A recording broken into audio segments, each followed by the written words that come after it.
तीसरे दिन रजब अली मेरे पास वापस आया। उसने कहा, चीफ रातों को आपके पास चक्कर लगाता रहा हूँ।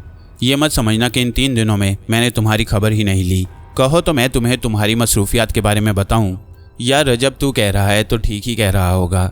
रजब अली, मेरा मौक़िफ़ भी तू समझता है ना? हाँ चीफ, बिल्कुल। कोई कुछ कहने की ज़रूरत ही नहीं। अब ये शिकायत तुम्हें कभी नहीं होगी। अच्छा खैर सुनो, एक खूबसूरत घर का बंदोबस्त किया है मैंने। ख़रीदारी की बात हो रही है, लेकिन हम लोग उसमें शिफ्ट हो सकते हैं। ख़रीदारी के मसले में कुछ और कार्रवाइयाँ होती हैं जिनके बारे में मुझे मालूम नहीं था। असल में इस बार कोई काम मैं गलत तरीके से नहीं करना चाहता। मेरा मतलब है कि जिस तरह इंसानों की अपनी ज़िंदगी होती है ना, मैं उसी तरह सारे काम करना चाहता हूँ। घर की डेकोरेशन बहुत शानदार है। मालिक मकान ने 3 ऑप्शन रखे थे। किसी बड़ी पार्टी को डेकोरेशन समेत रेंट पर दिया जा सकता है, गेस्ट हाउस भी बनाया जा सकता है, बेचा भी जा सकता है। जो मकानात का कारोबार करते हैं, मैंने एक ऐसे ही दरमियान के आदमी से बातचीत की है। बहुत ही शानदार ऑफिस था उसका चीफ। और फिर मैंने उससे कहा कि फ़िलहाल ये हमें रेंट पर दे दे और फिर इसके बाद उसकी कीमत का मसला तय कर ले। जो कीमत तय करेगा हम उसे दे देंगे। फ़िलहाल उसे रेंट पर ही रहने दो। 2 मुलाजिम तो वहाँ पहले से मौजूद हैं, एक माली और एक गेट कीपर। बाकी हम अपनी पसंद के मुताबिक रख लेंगे। होटल का ये कमरा तो हमारे पास है। आओ चलो घर देख लो।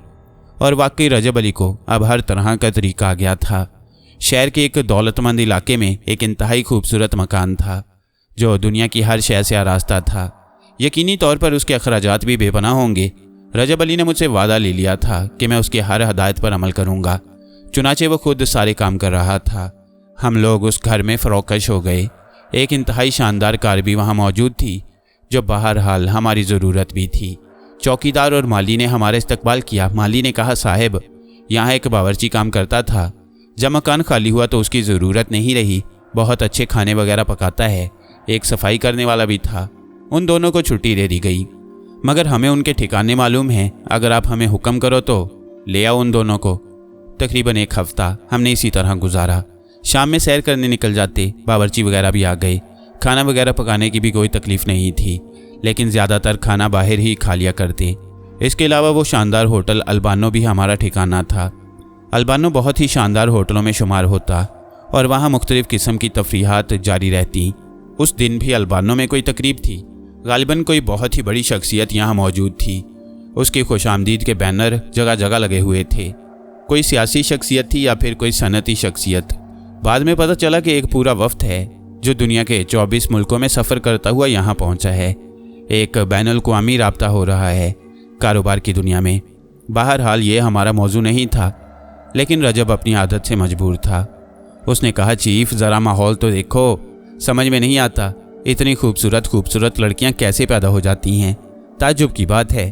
मैंने घूर कर रजब अली को देखा तो उसने शर्माकर गर्दन झुका ली और बोला, एक ही तो शौक़ है चीफ, पूरा होने दो ना।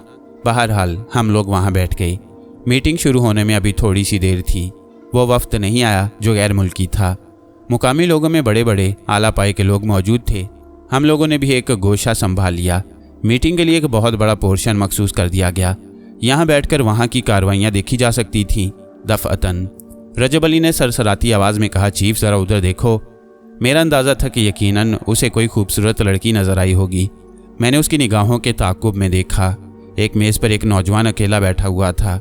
उसके चेहरे पर गहरी संजीदगी तारी थी। बड़ा खूबसूरत सा चेहरा, मासूमियत और भोलपन।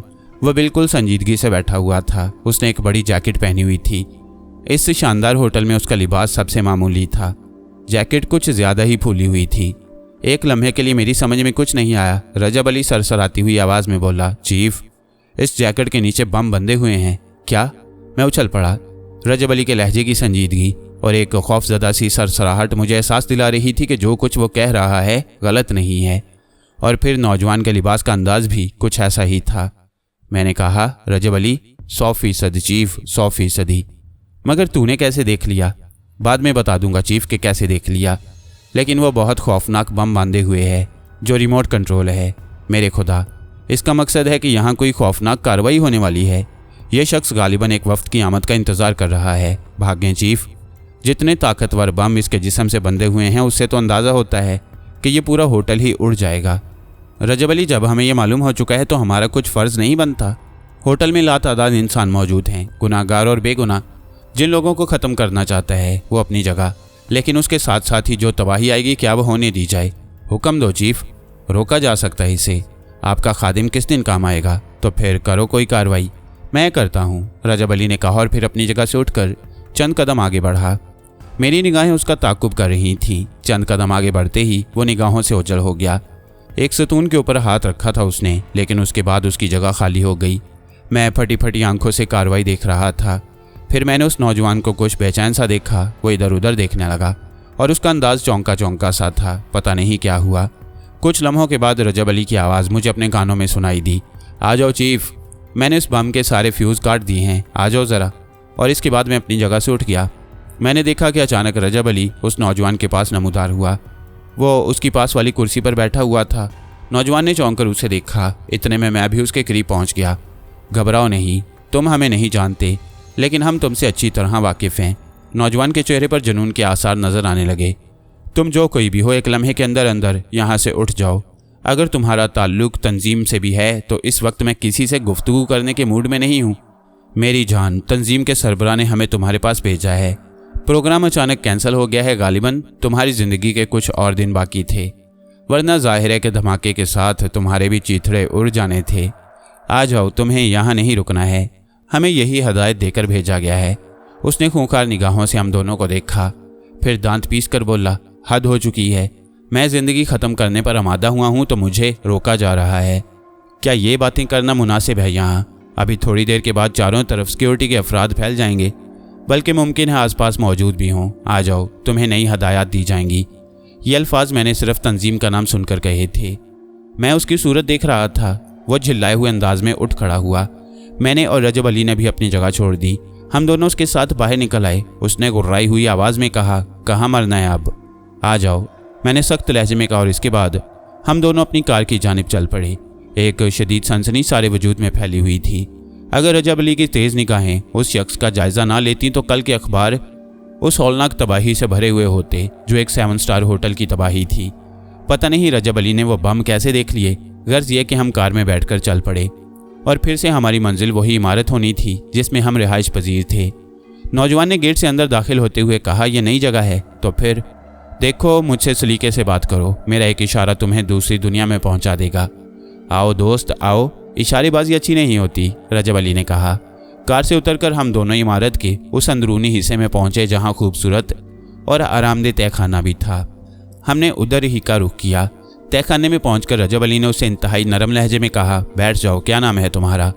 तुम्हें मेरा नाम नहीं मालूम? नाम बताओ प्यारे भाई, बच्चों जैसी बातें मत करो। वैसे भी तुम शक्ल से बच्चे ही लगते हो। मजाक कर रहे हो मुझसे? अबे कमाल करते हो यार, साला समझा है तुमने हमें? क्या कहूँ चीफ, साले से ही मजाक किया जाता है ना? मैं सनसनीखेज निगाहों से उस नौजवान को देख रहा था। मैंने रजब अली से कहा, रजब अली से मजाक मत करो, वो बेहतर पोजीशन में नहीं है। अब इसने खुद अपनी पोजीशन ख़राब कर ली है तो हम क्या करें? तुम लोग अपनी बकवास किए जाओगे या मुझे भी कुछ बताओगे? मैं कहता हूँ, कौन हो तुम लोग और मेरे लिए नई हदायत क्या हैं? नई हदायत ये है प्यारे भाई कि अल्लाह तुम्हें नेक हदायत दे। ये क्या करने जा रहे थे तुम? क्या बकवास है? क्या तुम तंजीम के आदमी नहीं हो? अबे हम आदमी ही नहीं हैं। कैसी तंजीम, कहाँ की तंजीम? वो एकदम से उछलकर खड़ा हो गया। एक लम्हे तक खूंखार निगाहों से हमें देखता रहा, फिर बोला, दिखाऊं तुम्हें मैं क्या हूँ? क्या दिखाओगे? अपनी जैकेट के नीचे बंधे हुए बम ना, रजब अली ने कहा और नौजवान एकदम चौकन्ना सा हो गया। देखो, अब जो कुछ भी होगा सिर्फ तुम्हारी वजह से होगा, मेरा कोई कसूर नहीं है। अगर तुम तंजीम के अफराद हो तो तुम्हें फ़ौरन मुझे सूरत हाल बतानी चाहिए। तुम जानते हो कि इस वक्त मैं किस आलम में हूँ। मैंने अपनी ज़िंदगी खोने का फ़ैसला कर लिया है। अब जो भी होगा उसके ज़िम्मेदार तुम खुद होगे। हमने कहा ना तुमसे कि हमारा ताल्लुक़ किसी तंजीम से नहीं, और जहाँ तक इन बमों का ताल्लुक़ है तो इन्हें खोल दो। अब ये बेकार चीज़ें हैं। चाहो तो जेब में रखे हुए रिमोट के बटन को दबाकर देख सकती हो। अब इनका इस रिमोट से कोई ताल्लुक़ नहीं। क्या? नौजवान का मुंह हैरत से खुल गया। हाँ, मैं ये तजुर्बा करके ज़रूर देखूँगा। अगर तुम झूठ बोल रहे हो तो अपनी ज़िंदगी खोने की ज़िम्मेदार तुम खुद होगे, क्योंकि मैं जानता हूँ कि तुम कोई गैर मुतल्लिक शख्सियत हो। तो मेरी ज़िंदगी तो बचे या ना बचे, कुछ और लोग ख़तरे में पड़ जाएंगे। मैं बटन दबाने जा रहा हूँ। जाओगे कहाँ यार, यहीं बैठे बैठे दबा लो, रजब अली ने कहा और नौजवान ने आंखें बंद करके दांत भींचे और जैकेट की जेब में हाथ डालकर रिमोट बटन दबा दिया। वो बार बार बटन पुश करता रहा, लेकिन जाहिर है धमाका नहीं होना था। रजब अली ने कहा, कर चुके ना कोशिश, अब ऐसा है जैकेट उतार दो, ये बमों के होल्डर भी उतार दो। बहरहाल खतरनाक चीज़ है। कुदरत ने तुम्हें जो ज़िंदगी दी है उसके लिए शुक्रगुजार हो जाओ। ज़िंदगी, उसने नफरत भरे अंदाज में होंठ सिकोड़े। मेरी जैसी ज़िंदगी हासिल करना चाहते हो तुम? मैं और रजब अली खामोशी से उसकी सूरत देखने लगे। फिर मैंने उससे कहा, क्या नाम है तुम्हारा? कुत्ता। भूं भूं।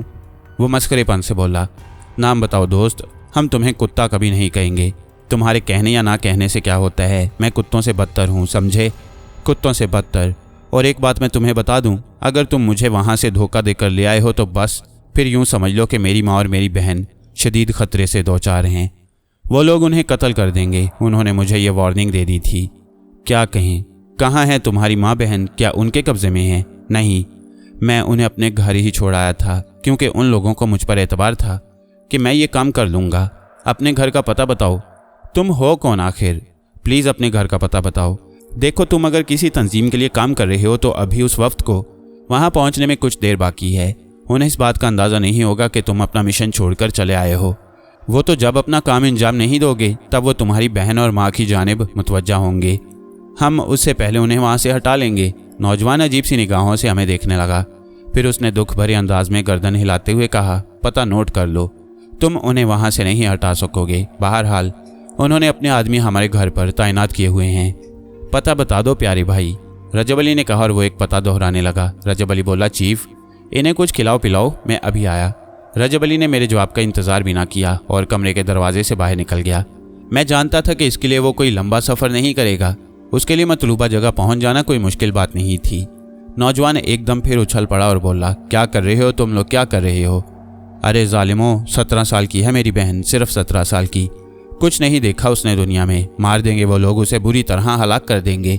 खुदा के लिए मुझे वहाँ पहुँचा दो, मुझे मेरा काम करने दो। मैं तुम्हारे आगे हाथ जोड़ता हूँ। उसकी आवाज़ गुलूगीर हो गई। क्या नाम है तुम्हारा? रेहान। रेहान है मेरा नाम, चाटो मेरे नाम को। रेहान, ये बम अपने सीने से खोल दो। अब खोलूं या ना खोलूं, पता नहीं तुम लोगों ने इसे कैसे नाकारा कर दिया। हाय, मैं क्या करूं? मैं आगे बढ़ा और बम होल्डर को उसके शानों से उतारा और उस खौफनाक चीज़ को वहाँ से हटाकर एक तरफ मेज़ पर रख दिया। रजब अली ने उसे किसी तरह नाकारा बना दिया था। मुझे उसकी लाइनें कटी हुई नज़र आ रही थीं। अब एक तरह से वो एक नाकारा चीज़ थी। बहरहाल फिर भी ऐसी चीज़ें देखने ही से खौफनाक लगती हैं। रेहान की आंखों से मुसलसल आंसू बह रहे थे। मैं उसके करीब पहुंचा और उसके शाने पर हाथ रखते हुए कहा, रेहान, तुमने हमें अपने बारे में कुछ नहीं बताया, लेकिन सूरत हाल काफ़ी हद तक हमारी समझ में आ गई है। मेरे दोस्त, खुद को संभालो, पता नहीं तुम्हारी ज़िंदगी से क्या वाक़यात मुंसलिक हैं, लेकिन तुम्हारे जैसे लाखों नौजवान इसी तरह बेकसी का शिकार हैं। अलबत्ता ये बात तुम समझ लो कि उन्हें हम जैसे लोग नहीं मिले। तुम्हारी सारी मुश्किलें दूर हो जाएंगी, फिक्र मत करो। पता नहीं मेरी माँ और बहन का क्या होगा। मैं तुमसे बाकी बातें बाद में करूँगा रेहान, पहले उनके बारे में सही रिपोर्ट मौसूल हो जाए मुझे।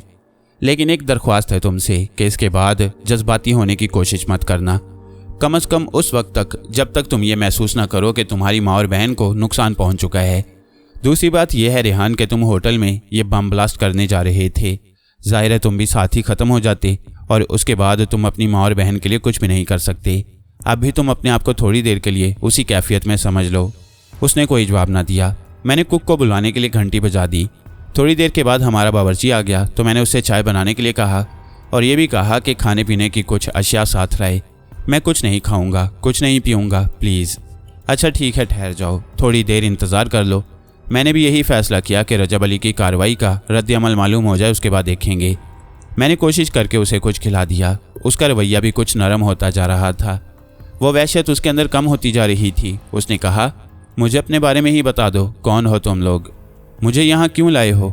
रेहान देखो, सारी बातें अपनी जगह, तुम एक छोटी सी बात मुझे बता दो। तुम वहाँ ये बम ब्लास्ट करते, वफ्द के अरकान मारे जाते, जो लोग वहाँ उस कॉन्फ्रेंस में शरीक थे वो भी मारे जाते, इसके साथ होटल का स्टाफ भी मारा जाता, बेशुमार बेगुनाह लोग भी मारे जाते, कितने इंसानों की ज़िंदगी ख़त्म हो जाती। हम बिल्कुल आम से लोग हैं। बस हमें यह अंदाज़ा हो गया था कि तुम वहाँ कोई कार्रवाई करने जा रहे हो।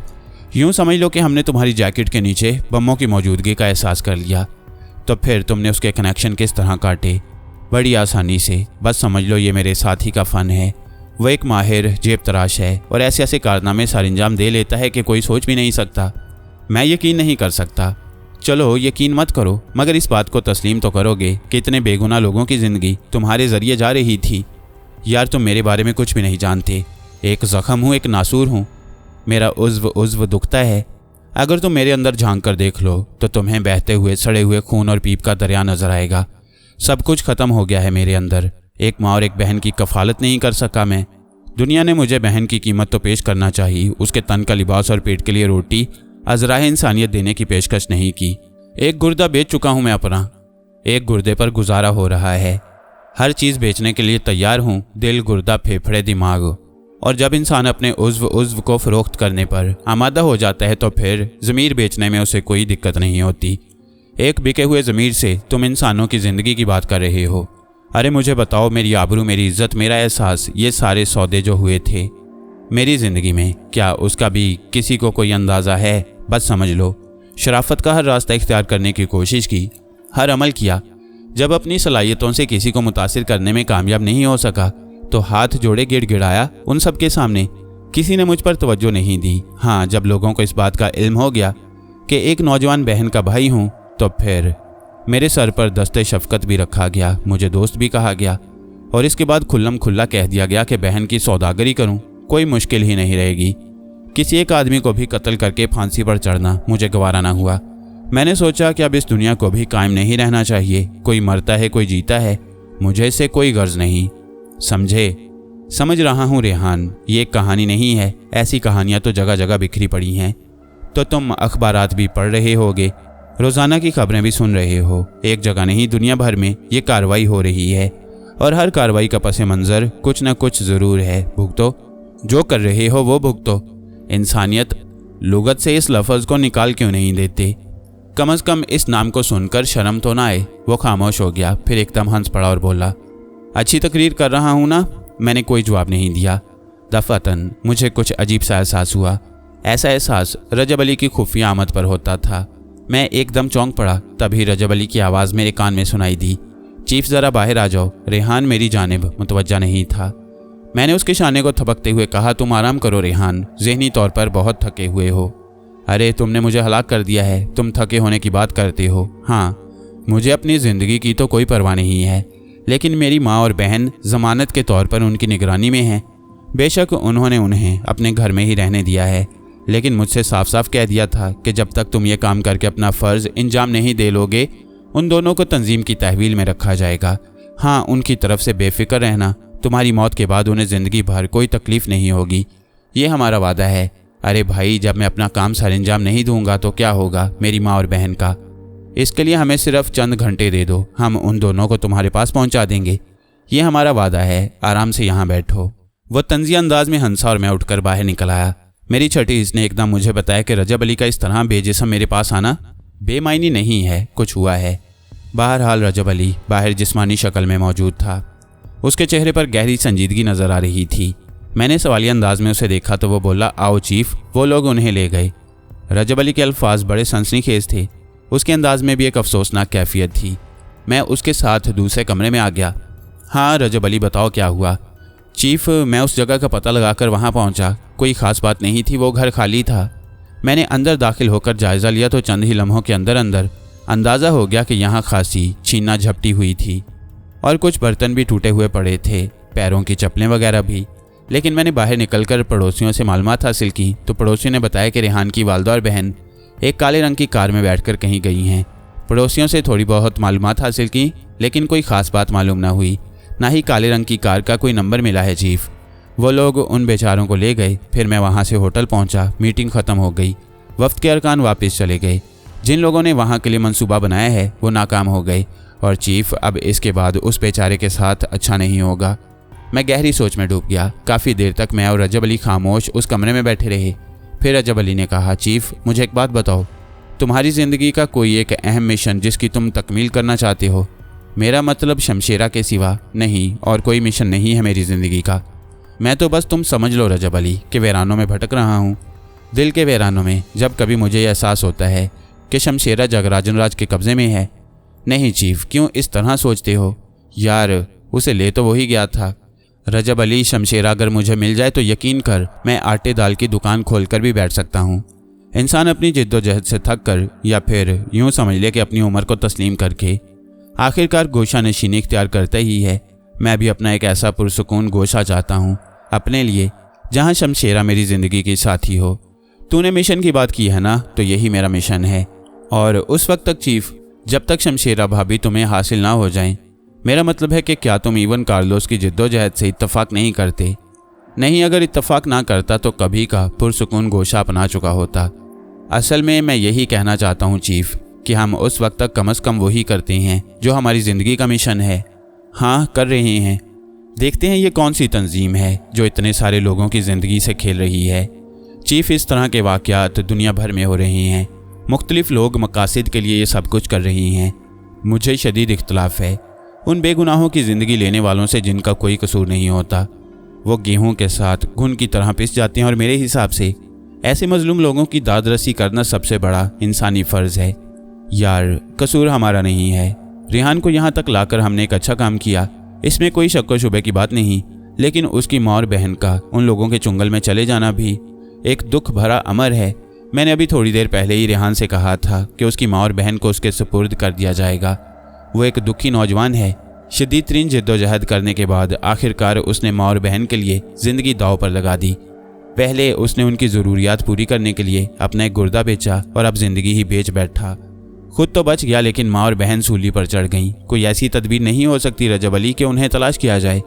चीफ, कोई पता निशान मिले बगैर तो वहाँ तक नहीं पहुँचा जा सकता, बस जिद्दोजहद की जा सकती है। अब ये बता क्या करें? सोचना पड़ेगा चीफ। उसे कुछ खिलाया पिलाया? हाँ, बंद कर दिया है बाहर से। अभी बंद रहने दो, देखते हैं कि क्या किया जा सकता है, रजब अली ने कहा। हम दोनों अफसुर्दा हो गए। ज़िंदगी का तो एक रास्ता मुंतखब कर ही लिया था हमने, अब यहाँ खामोशी से वक्त गुजारना था। लेकिन लग ये रहा था कि खामोशी ख़त्म हो गई, काम शुरू हो गया। रजब अली से मशवरे होते रहे। रेहान ने कई बार दरवाज़ा बजाया, लेकिन हम पास नहीं गए। अंदर से उसके गालियाँ देने की आवाज़ें भी सुनी। रजब अली, मेरा ख्याल है रात को उसे निकल जाने दिया जाए। रजब अली ने चौंक कर मुझे देखा, फिर बोला, किसी मंसूबे के तहत? हाँ, देखें ये क्या करता है, हम इसका पीछा करेंगे, कहाँ कहाँ जाता है, किस किस से मिलता है। अगर इसे माँ और बहन की गुमशुदगी की खबर दे दी जाए तो ये हमारा दोस्त तो नहीं रहेगा, एक लफ्ज़ भी नहीं बताएगा हमें। हाँ, ये बात तो ठीक है। इसके अलावा कोई चाराकार नहीं है कि इसे निकल जाने दिया जाए और इसका पीछा किया जाए। इसके लिए इंतजामात किए गए। उस वक्त रात के तकरीबन 9:45 बजे थे। हमने अपनी रिहाइशगाह में मुकम्मल खामोशी तारी कर दी। अपनी कार भी निकाल कर काफ़ी पीछे खड़ी कर दी। कोठी के गेट से तय पाया कि मैं कार में रहूँगा और रजब अली अपनी मखसूस गायब शक्ल में उसके पीछे जहाँ मुनासिब समझेगा। रजब अली कार में आ जाएगा। दरवाज़ा खोल दिया गया। उसने 9:45 बजे के करीब दरवाजे को आजमाया और उसको खुला पाकर बाहर निकल आया। वो वहशतज़दा अंदाज में चारों तरफ देख रहा था। फिर वो चोरों की तरह चलता हुआ कोठी के एक दीवार के पास पहुंचा। गेट का रुख नहीं किया था उसने, दीवार कूदी और उसके बाद सड़क पर निकल आया। फिर उसने बेतहाशा भागना शुरू कर दिया। न जाने कहाँ तक वो दौड़ता गया। फिर उसने एक ऑटो रिक्शा रोका और ऑटो रिक्शा में बैठकर चल पड़ा। बड़ी कामयाबी से उसका ताक़ुब किया जा रहा था। रजब अली मेरे पास ही आ बैठा और हम दोनों उस ऑटो रिक्शा का ताक़ुब कर रहे थे। वो सीधा उस इलाके में पहुंचा जहां उसकी बहन और माँ रहा करती थीं। ऑटो रिक्शा को उसने वहीं रोका और अपने घर की जानिब दौड़ गया। वो घर के अंदर गया और थोड़ी ही देर बाद वहशतज़दा होकर बाहर निकल आया। बाहर आकर उसने पास पड़ोस के दरवाजे खटखटाना शुरू कर दिए। उसकी वहशत बता रही थी कि वो माँ और बहन की तरफ से एकदम मायूस हो गया है। कुर्बो जवार के लोगों से मालूमात हासिल करता रहा और इसके बाद भागता हुआ वापस आया और ऑटो रिक्शा में बैठ गया। अब यह है असल मामला, मैंने कहा, और एक बार फिर हम उस ऑटो रिक्शा के पीछे चल पड़े और मैं बड़ी कामयाबी से उसका ताक़ुब करता रहा ताकि किसी को कोई शुबा न हो सके। खासी देर तक ये सफ़र जारी रहा। फिर ऑटो रिक्शा एक ऐसे गुंजान इलाके में दाखिल हो गया जो शहर का बदनाम तरीन इलाका था। यहाँ हर किस्म की ड्रग वगैरह भी मिल जाती। एक चौड़ी गली थी जिसके दोनों तरफ दुकानें थीं। ऊपर फ्लैट में एक अजीब सी धमा चौकड़ी मची हुई थी। रजब अली ने कहा, चीफ, गाड़ी बाहर ही रोक देनी चाहिए, गली में दाखिल होना मुनासिब नहीं होगा। हाँ, मैंने रजब अली से इत्तफाक किया और हम दोनों नीचे उतर आए। दूर से हमने उसे देखा। वो ऑटो रिक्शा का बिल अदा कर रहा था और इसके बाद वो पैदल आगे बढ़ गया। फिर एक ऐसी दुकान के सामने पहुंच गया जिसके दरवाजे शीशे के थे और उस पर चावलों की दुकान का बोर्ड लगा हुआ था। राइस एम्पोरियम लिखा था। अंदर खूब तेज़ रोशनी हो रही थी और कुछ अफराद बैठे हुए आपस में बातें कर रहे थे। ये लोग अच्छी शक्लों के मालिक नहीं थे। साफ जाहिर होता था कि जुराइम पेशा किस्म के लोग हैं। रेहान वहशतज़दा अंदाज में अंदर दाखिल हुआ तो वो सब चौंक कर उसे देखने लगे। ए क्या बात है, कौन है तू? वह जनाब मुझे पीटर साहब से मिलना है। जनाब मुझे पीटर। उल्लू के पट्टे गधों की तरह मुंह उठाए बगैर इजाज़त अंदर चला आया। मिलाएं तुझे पीटर से? सर वो पीटर साहब से मेरी यही मीटिंग हुई थी, मुझे उनसे बहुत ज़रूरी काम है, आप बराह करम मुझे उनके पास पहुंचा दें। इसको उठाकर बाहर फेंक दो। पीटर के बच्चे, यहाँ कोई पीटर नहीं होता। साहब मैं 2-3 बार उनसे यहाँ मिल चुका हूँ। सुना नहीं तुम लोगों ने? 2 आदमी एक जगह से उठे, बड़े देव हैकिल आदमी थे। उनमें से एक ने हाथ के इशारे से नफरत से कहा, चल बे, चल बाहर, चल फूट। साहब मैं हाथ जोड़ता हूँ, देखिए ये राइस एम्पोरियम है ना, यहाँ 2-3 दफ़ा पीटर साहब ने मुझे, उनमें से एक ने रेहान की गर्दन दबोच ली और फिर उसे ज़मीन से ऊंचा उठा लिया। दूसरे ने उसकी टांगें पकड़ी और फिर पाँव से शीशे का दरवाज़ा खोलकर उसे ज़ोर से बाहर फेंक दिया। रेहान बहुत बुरी तरह नीचे गिरा। रास्ते में चलते हुए लोग रुक गए। उन्होंने नज़रें उठाकर राइस एम्पोरियम की तरफ देखा और इस तरह गर्दन झुका ली जैसे गलती कर डाली हो। रेहान उसी जगह लंबा लंबा पड़ा हुआ था। कुछ लम्हों के बाद वो उठा और लंगड़ाता हुआ एक तरफ चल पड़ा। उसके हलक से रोने की आवाज़ें उभर रही थीं। मैं और रजब अली दुखी निगाहों से उसे देख रहे थे। हाँ रजब अली, अब क्या किया जाए? चीफ यहाँ ये बेमकसद तो नहीं आया होगा, कह चुका है कि वो 2-3 बार यहाँ आकर पीटर से मिल चुका है। हाँ, मगर अब ये सवाल पैदा होता है कि हम इसका क्या करें? चीफ इसके बाद देखना यह है कि ये क्या करता है, इसे निगाहों में तो रखना तो है। हाँ ये भी ठीक है, निगाहों में रखना है इसे, क्या करेगा वो? गली में चलता रहा और फिर गली से बाहर निकल आया। मैं और रजब अली उसके पीछे पीछे चले आए। रजब अली ने कहा, चीफ अब तुम ऐसा करो, तुम घर जाओ, मैं इसे देखता हूँ। और मैंने एक गहरी सांस ली और बोला, ठीक है रजब अली, अगर ये अपनी ज़िंदगी ख़त्म करने की कोशिश करे तो इसे रोकना, हम इसे इस तरह बेयारो मददगार नहीं छोड़ेंगे। सवाल ही नहीं पैदा होता चीफ। अच्छा फिर मैं चलता हूँ। ओके चीफ, ओके, रजब अली बोला। देखते ही देखते उसका जिस्म निगाहों से ओझल हो गया। फिर मैंने कार का दरवाज़ा खोला और ड्राइविंग सीट पर आ बैठा। लेकिन अचानक ही कोई ठंडी सी चीज़ मेरी गर्दन से आ लगी और एक सर्द आवाज़ उभरी, गाड़ी बंद करो और दरवाज़ा खोलकर नीचे उतर आओ। गर्दन पर लगने वाली चीज़ रिवॉल्वर की नाल के अलावा और कुछ नहीं था। एक ही सानिया लगा और मैंने अपनी दिमागी लहरें अपने हमलावर की जानिब मरकूज़ कर दी। मुझ पर यह हकीकत मुनकशिफ हुई कि ये तंजीम जिसके बारे में रेहान बात कर रहा था, हमलावर उसी तंजीम का आदमी है। मैंने उसे हुक्म देकर मफलूज कर दिया और अब वो एक बुत की मानिंद सीट पर बैठा हुआ था। मेरी शबली सी लहरें मज़ीद उसके दिमाग को कंघालती रहीं। मुझे पता चला कि ये एक मुनशियात फरोश तंजीम है और ये वही तंजीम है जिसका सरबराह गुरु जगराजन राज है। इस तंजीम की जड़ें पूरी दुनिया के मुख्तलिफ ममालिक में फैली हुई हैं और मुनशियात एक जगह से दूसरी जगह तरसील करने के लिए ये गिरोह काम करता रहता है। यहाँ पर मौजूद इनके चीफ का नाम डॉन था। इन लोगों को मुझ पर तब शक हुआ जब मैं रजब अली के साथ गाड़ी में रेहान का ताक़ुब कर रहा था। यही वजह थी कि इन्होंने रेहान से शनासाई जाहिर ना की। अब तमाम वाक़यात मेरे सामने आ चुके थे तो आखिरकार एक बार फिर गुरु जगराजन राज मेरे मुखालिफ था। तो अब हो जाना चाहिए एक फ़ैसला कुन मरहला। सबसे पहले तो मुझे इस डॉन से निमटना था। मैंने उस शख्स को हुक्म दिया कि वो कार से बाहर निकल जाए और सड़क के किनारे एक टांग पर खड़ा हो जाए। वो आदमी रोबोट की तरह कार का दरवाज़ा खोलकर निकला और सड़क के किनारे एक टांग पर खड़ा हो गया। और फिर इसके बाद मेरे लिए क्या मुश्किल था कि मैं डॉन तक ना पहुंच पाता। कार ड्राइव करने के बाद मैंने उस इमारत के बाहर ही पार्क की। तब मैं उस डॉन के हेडक्वार्टर में उसके मुहाफिजों को अपनी जहनी ताकत से मफलूज करने के बाद उसके कमरे में दाखिल हुआ तो वो अपने कमरे में ही मौजूद था। किसी परेशानी का शिकार हो मेरे बच्चे, उसने आहिस्ता से कहा। अजीम राजन राज के पैरोकार, तुम इस बात को जानते हो? हाँ मैं जानता हूँ। राजन राज ने मेरी आंखों में रोशनी भर दी है जो इंसानों को पहचान सके। लेकिन मेरे बच्चे, जिस गलत फहमी का शिकार होकर तुम यहाँ तक आए हो उसे अपने दिल से निकाल दो। हाँ, अगर तुम सब जानती हो तो पहले मैं अपना नाम तुमसे जानना चाहता हूँ। फ़कीरों के मुंह ना लगो। तुम जैसे फ़कीरों को मैं अच्छी तरह जानता हूँ मिस्टर डॉन, बहुत अच्छी तरह। तुम नशावर अद्वियात की तजारत भी करते हो और रूहानी तबलीग भी। इंसानी ज़रूरत कहाँ कहाँ उसे रुसवा नहीं करती। हमने इन रुसवाइयों को महदूद कर दिया है। कैसे चल रहा है आजकल धंधा? ठीक है। तुम अगर यही सब कुछ कहना चाहते हो तो मुझे तुम्हारी ज़ुबान पर एतराज़ नहीं है। मैं इस दौरान उसके चेहरे का उतार चढ़ाव देखकर ये अंदाज़ा लगाने की कोशिश कर रहा था कि यह शख्स कितना गहरा है। फिर मैंने कहा, तो तुम्हें मेरे आने का मकसद मालूम है? हाँ आकिल रफ़ीक, मैं जानता हूँ कि तुम एक अहम मामले में यहाँ आए हो। बताओ क्या चाहते हो? क्या मैं तुम्हारी कोई खिदमत कर सकता हूँ? जब तुम आकिल रफ़ीक के बारे में जानते हो तो शमशेरा भी तुम्हारे जहन से ओझल ना होगी। क्यों नहीं, मैं सुन चुका हूँ। मुझे इल्म है कि वो तुम्हारे पास से चली गई है। चली नहीं गई, उसे अगवा कराया गया है। मैं तुम्हारे लिए दुआ करता हूँ कि वो तुम्हें मिल जाए। मुझे दुआ की नहीं मिस्टर डॉन, दवा की ज़रूरत है। काश मैं तुम्हारे लिए कुछ कर सकता।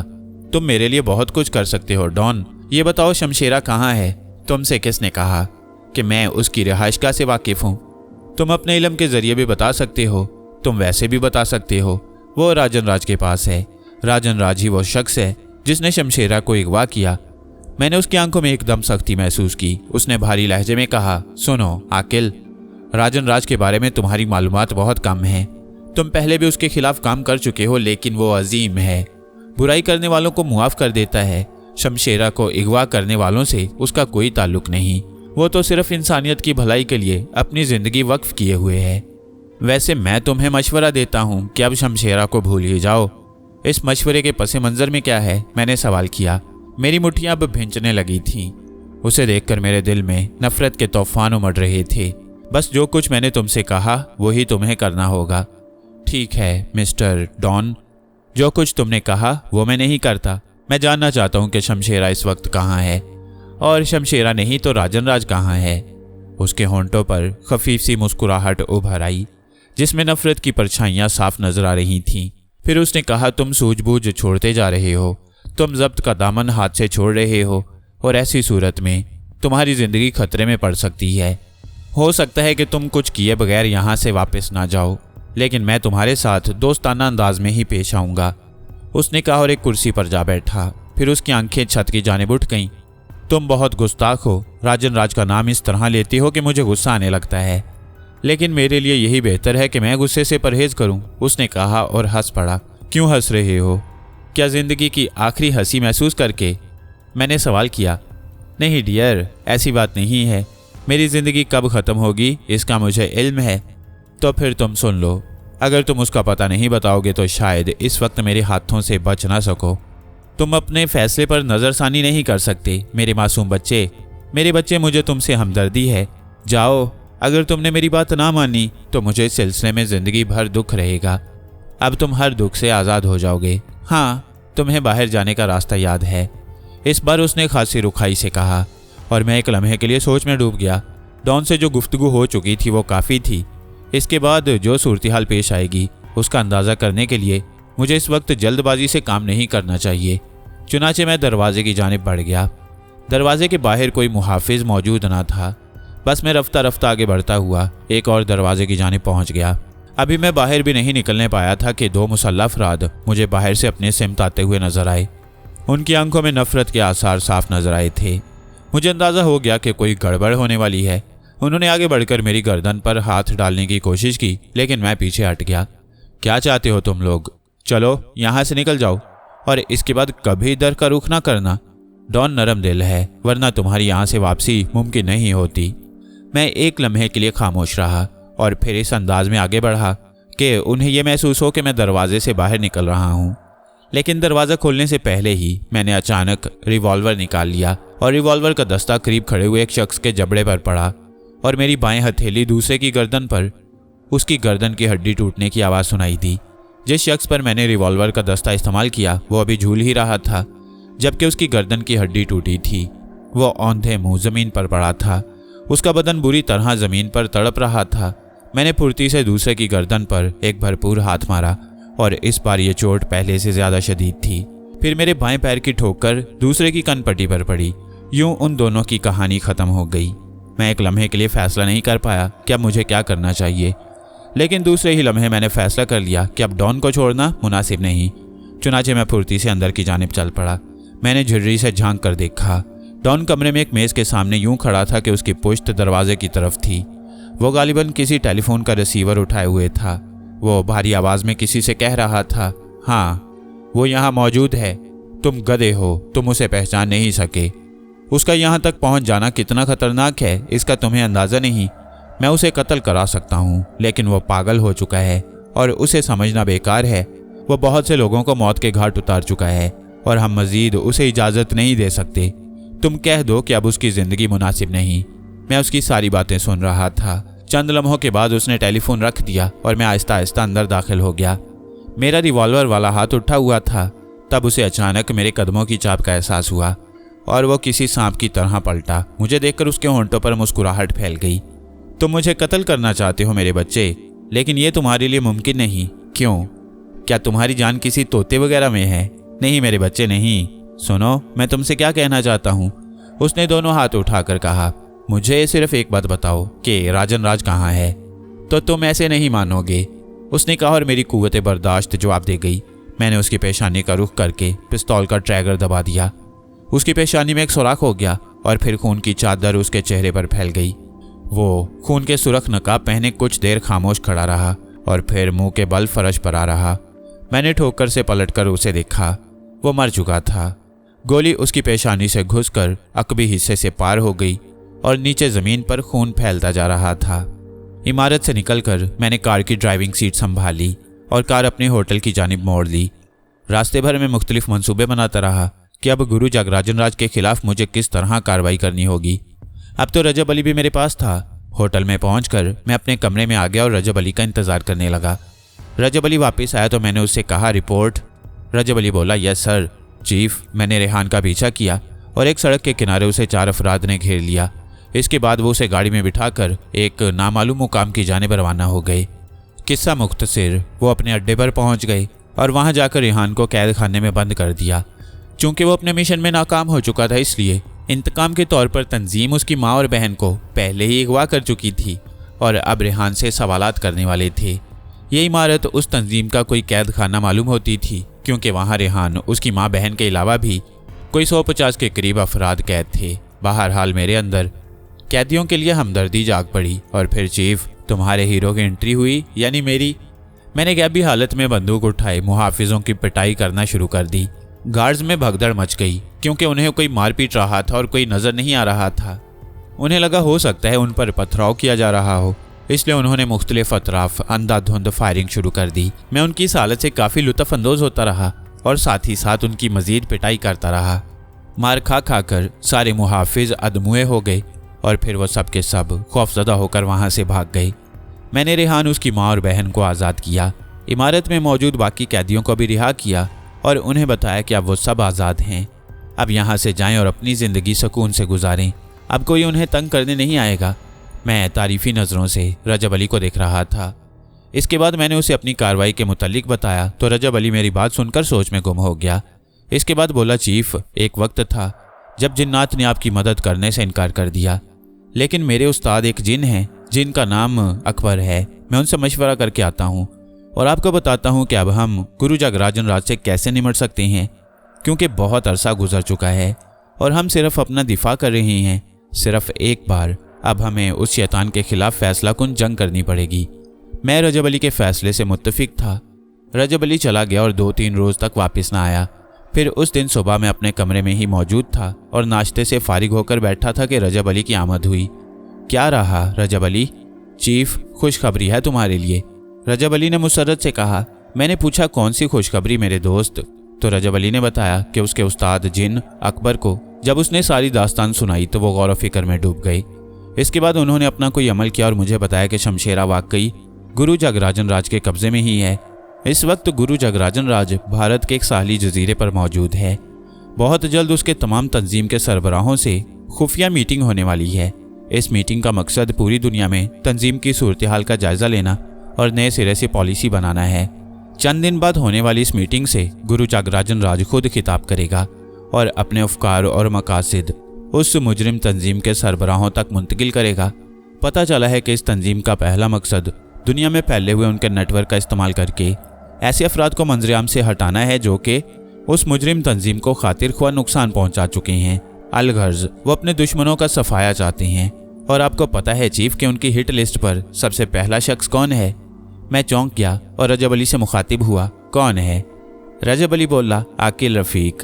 मैं तंज़ी अंदाज में मुस्कुराया और जवाब दिया, चलो एक फ़ैसला तो राजन राज ने ठीक किया कि अब वो मेरा खात्मा चाहता है, क्योंकि उसे मालूम हो चुका है कि मैं किसी भी सूरत उसकी बात नहीं मान सकता। रजब अली बोला, बिल्कुल यही बात है चीफ। मैंने रजब अली से मशवरा किया, तो फिर अब क्या किया जाए? क्या फौरी तौर पर मीटिंग वाले दिन उस तंजीम के हेडक्वार्टर पर हमला कर दिया जाए? रजब अली ने जवाब दिया, बिल्कुल चीफ, ऐसा ही करना होगा, क्योंकि गुरु जगराजन राज अपने जजीरे पर अपनी मुहाफिज फौज के साथ खुद को महफूज समझ रहा होगा। उसको ये शक भी नहीं हो सकेगा कि आकिल रफीक कभी उसके इस ठिकाने पर भी हमला कर सकता है। हम इसी बात से फ़ायदा उठाएंगे और उस शैतान के चेले के साथ साथ उस शैतानी गिरोह का सफाया करके शमशेरा भाभी को भी आज़ाद करवाएंगे। मैंने पूछा, लेकिन रजब अली, तुमने कहा था कि तुम्हारी कुव्वतें गुरु जगराजन राज के मुकाबले में कम हैं और हो सकता है कि वो तुम पर गालिब आ जाए। रजब अली ने जवाब दिया, चीफ, यही बात मैंने अपने उस्ताद अकबर जिन से भी कही और मेरी बात सुनकर वो मुस्कुरा दिए और कहा, बेटा रजब अली, बुराई हमेशा अच्छाई से बड़ी लगती है, लेकिन हमें ये बात सोचकर कभी पीछे नहीं हटना चाहिए कि हो सकता है हम बुराई पर काबू नहीं पा सकेंगे, बल्कि सीना तान कर बुराई का सामना करना चाहिए और फैसला अल्लाह पर छोड़ देना चाहिए। वही कुल जहान का पालने वाला है और हर चीज़ पर कादिर है। उस्ताद की बात सुनकर मैं जज्बाती हो गया चीफ, और मैंने फ़ैसला कर लिया कि मैं ज़रूर इस जिहाद में तुम्हारा साथ दूंगा, चाहे जान रहे या चली जाए। मैं तारीफ़ी नज़रों से अपने अजीम दोस्त रजब अली को देखने लगा। और फिर चीफ, उस्ताद अकबर ने मज़ीद कहा है कि अगर मेरी ज़रूरत पड़े तो मुझे पुकारना, मैं तुम्हारी मदद को हाजिर हो जाऊंगा और जहाँ तक हो सका तुम्हारे इस नेक मकसद में मदद ज़रूर करूँगा। इसके बाद मैं और रजब अली एक फ़ैसला कुन जंग करने के लिए आपस में मशवरा करने लगे।